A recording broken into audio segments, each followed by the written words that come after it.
بسم اللہ الرحمن الرحیم نحمده ونصلی ونسلم علی رسولہ الکریم وعلی آلہ الطیبین واصحابہ الطاہرین اما بعد۔ حضرات گرامی، عمرہ کرنے کا موقع کبھی ملتا ہے، کچھ تو خیر جب دل کرتا ہے عمرہ کرنے چلے جاتے ہیں، ان کے پاس وسائل کافی ہوتے ہیں، ورنہ کثیر تعداد ہے جنہیں ایک بار یا ایک سے دو مرتبہ یا ایسے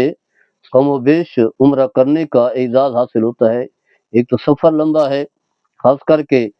عرب ممالک سے دور رہنے والے، سعودی عرب سے دور رہنے والے لوگ جیسے کہ پاکستان کے رہنے والے ہم لوگ ہیں، ہمارے لیے ایک لمبا سفر بھی ہے، پھر اس کے لیے اخراجات بھی بہت سارے ہیں۔ تو لہٰذا کیونکہ زندگی میں ایک بار یا دو بار عمرہ کرنا ہوتا ہے، تو لہٰذا عمرے سے متعلق جو ہے احکام فی البدی ہمیں یاد کر لینی چاہیے، چاہے پہلے سے کوئی ویڈیو دیکھ لیں یا کسی امیر کی رہنمائی میں، کسی امام کی عالم دین کی رہنمائی میں جو ہے عمرہ کرنے کے لیے جائیں، یا پہلے سے یہ سیکھ لیں۔ اس کی وجہ یہ ہے کہ ہمیں تو نمازی زندگی بھر ہم نمازیں پڑھتے ہیں، نماز کے مسائل تک پتہ نہیں ہوتا، اور جب عید کا موقع آتا ہے تو ہم دوسرے کو دیکھ رہے ہوتے ہیں کہ کب وہ ہاتھ اٹھاتا ہے، ہاتھ باندھتا ہے، تو اسے دیکھ جس طرح وہ کر رہا ہے تو ہم اسی طرح کر رہے ہوتے ہیں۔ یعنی ہمیں جو ہے تکبیرات جو ہے وہ کہنے کا طریقہ ہی تک نہیں آتا، نماز جنازہ کا ویسے ہمیں علم نہیں ہوتا۔ تو یہ تو عمرہ ہے۔ پھر یہ بات یاد رکھیں، عمرہ جو ہے مستحب ہے، سنت ہے، نہ کریں گے تو کوئی گناہ گار نہیں ہوں گے،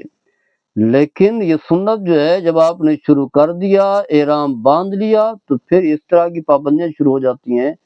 ایسے پھر احکام لاگو ہوتے ہیں کہ جو واجب اور فرض کے درجے میں ہیں۔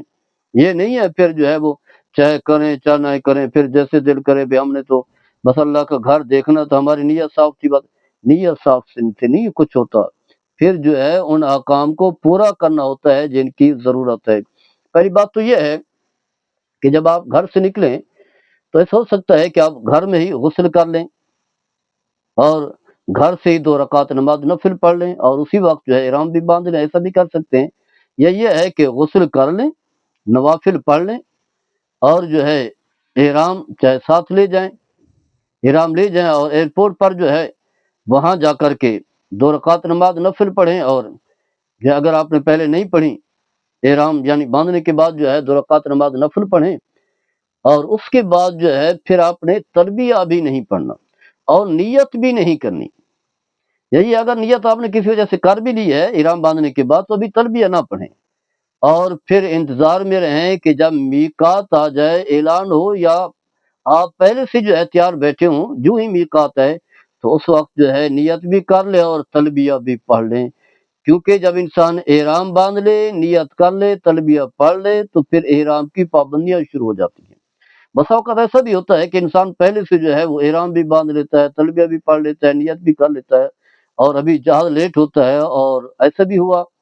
کہ جہاز جانا جو ہے بند ہو گئے، کبھی ہمارے ملک کے اختلافات شروع ہو جاتے ہیں انڈیا کے ساتھ، تو اجازت نہیں ہوتی، پھر آپ جو ہے اسی احرام کی پابندیوں میں رہیں گے، اور اس وقت تک پابندی میں رہیں گے جب تک کہ آپ وہاں دم نہیں بھیجتے۔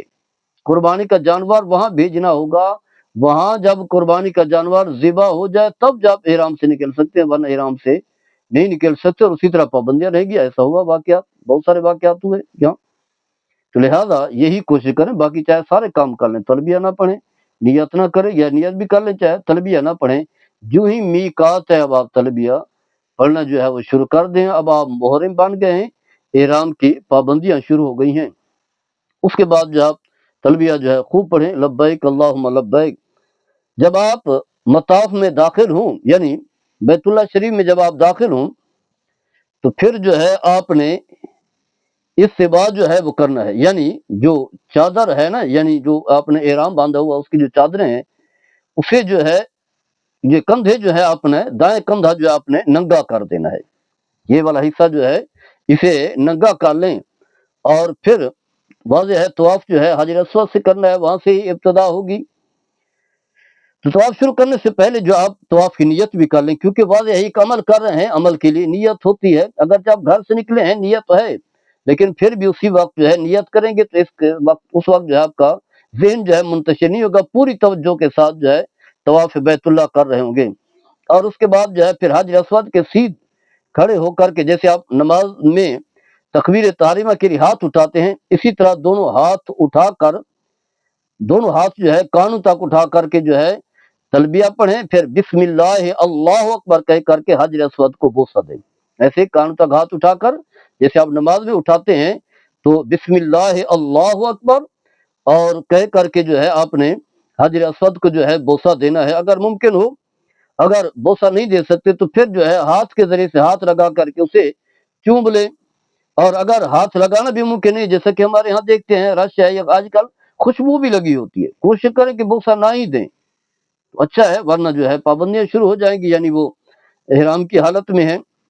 تو دائیں ہاتھ سے جو ہے وہ کیا ہے ایسے اشارہ کر لیں۔ پھر جو ہے کل جو ہے 7 آپ نے چکر لگانے ہیں خانہ کعبہ کے۔ پہلے 3 چکر میں آپ نے جو ہے وہ رمل کرنی ہے۔ رمل کے معنی یہ ہے کہ تھوڑا سا جو ہے ایسے کندھا ہلاتے ہوئے ایسا دوڑنا ہے، دوڑنا ہے، یعنی مرد حضرات جو ہے ایسا دوڑنا ہے۔ پھر خاص دعائیں تو نہیں ہیں ہر چکر کے لیے، اگر کچھ علماء نے لکھی بھی، اگر دعائیں یاد ہیں تو اچھی بات ہے، آپ کے پاس کتابچہ ہے، عام طور پر کتابیں بھی مل جاتے ہیں جس میں دعائیں ہیں حج کی عمرے کی، وہ دعائیں بھی آپ پڑھ سکتے ہیں، بہترین دعائیں ہیں، اگر آپ پڑھ سکتے ہیں تو کوئی حرج نہیں، کھول کر کتاب کھول کر آپ پڑھتے رہیں، آپ کے ساتھ جتنے بھی رفقا ہیں وہ بھی پڑھ سکتے ہیں، ورنہ کوئی خاص دعا نہیں ہے۔ زیادہ زیادہ جو ہے اللہ تعالیٰ کی جو ہے وہ تسبیح بیان کریں، سبحان اللہ، الحمدللہ، اس طرح کے لا الہ الا اللہ جو ہے آپ پڑھتے رہیں۔ ہر چکر میں جو ہے رکن یمانی کا استعلام بھی کرنا ہے، یعنی دائیں ہاتھ سے رکن یمانی کو جو ہے وہ کیا ہے چھونا ہے، اگر ممکن ہو، اگر موقع نہ ملے تو پھر اور کچھ نہیں کرنا۔ اور رکن یمانی اور حج اسود کے درمیان جب آپ پہنچتے ہیں تو اس وقت جو ہے یہ دعا پڑھنی ہے، اور ربنا آتنا فی الدنیا حسنہ وفی الآخرۃ حسنۃ وقنا عذاب النار وادخلنا الجنۃ مع الابرار، یا عزیز و یا غفار یا رب العالمین، سارے پڑھ سکتے ہیں، ورنہ اتنا جو ہے آپ ضرور، یہ قرآن کی آیت بھی ہے اور یقیناً یاد بھی ہوتی ہے۔ 7 چکر لگانے کے بعد جو ہے طواف کرنے کے بعد پھر آپ مقام ابراہیم پر آئیں گے، وہاں 2 رکعت نماز پڑھنی ہے، اور یہ واجب ہے، لازم ہے، یعنی یہ ترتیب بھی ضروری ہے، ترتیب بھی آگے پیچھے نہیں ہونی چاہیے۔ 2 رکعت نماز جو ہے طواف کی نیت سے جو ہے آپ نے پڑھنے ہیں۔ پھر اس کے بعد جو ہے آپ زمزم کے پاس ہیں، قریبی آب زمزم، وہاں خوب جو ہے پیٹ بھر کے جو ہے پانی پئیں، یہ بڑا عظیم جو ہے پانی ہے، اس سے روحانیت میں بھی برکت آئے گی اور جسمانی طاقت بھی آئے گی۔ اور اس کے بعد اگر ممکن ہے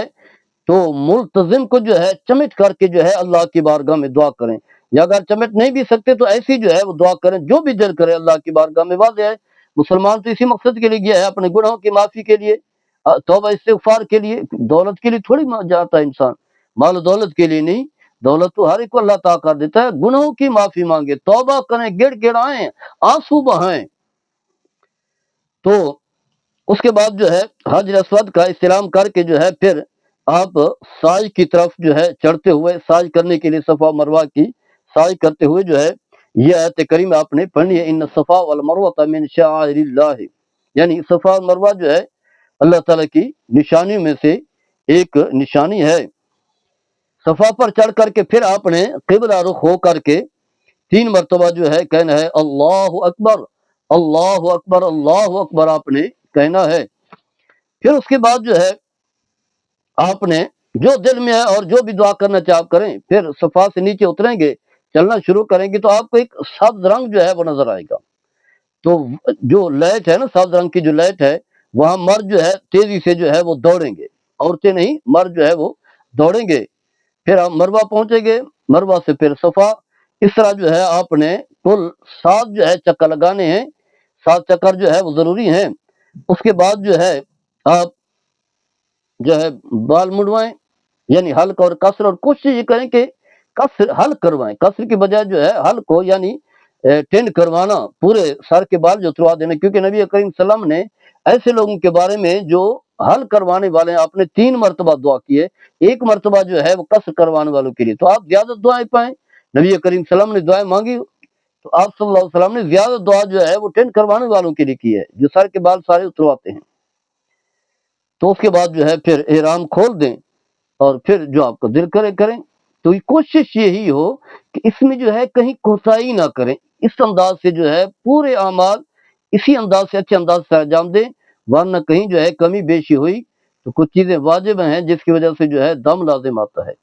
ترتیب میں کمی بیشی ہو تب بھی دم لازم آتا ہے، کہیں جو ہے وہ صدقہ لازم آتا ہے اور آپ کو علم بھی نہ ہو، اور بسا اوقات ایسا بھی ہوتا ہے کہ عمرہ بھی جو ہے وہ باطل ہو جاتا ہے، آپ کا احرام بھی باطل ہو گیا، آپ کا عمرہ بھی باطل ہو گیا، اور اس کے علاوہ جو ہے آپ پر دم بھی لازم آ گیا، آپ کو گھر بھی آپ واپس بھی آ گئے اور آپ کو پتہ ہی نہیں ہے۔ جیسا کہ میرے ملنے والے ہیں، انہوں نے جو ہے پہلا عمرہ کیا تو حلق اور قصر کروا لیا، اور دوسری مرتبہ کیا تو انہوں نے کہا اب تو ویسے ہی ٹینٹ کروا چکے ہیں، کچھ ہے تو صحیح نہیں، تو کروانے کی ضرورت نہیں، ایسے جو ہے وہ پھرتے رہے، واپس آ گئے، گھر آ گئے، تب انہیں پتہ چلا یہ تو ہم کیا کر بیٹھے ہیں۔ کیونکہ جو ہے جیسے نماز سے ہم نکلتے ہیں سلام پھیرتے ہیں، ورنہ نماز کی حالت میں رہتے ہیں، تو اسی طرح جو ہے جب تک کہ حلق یا نہ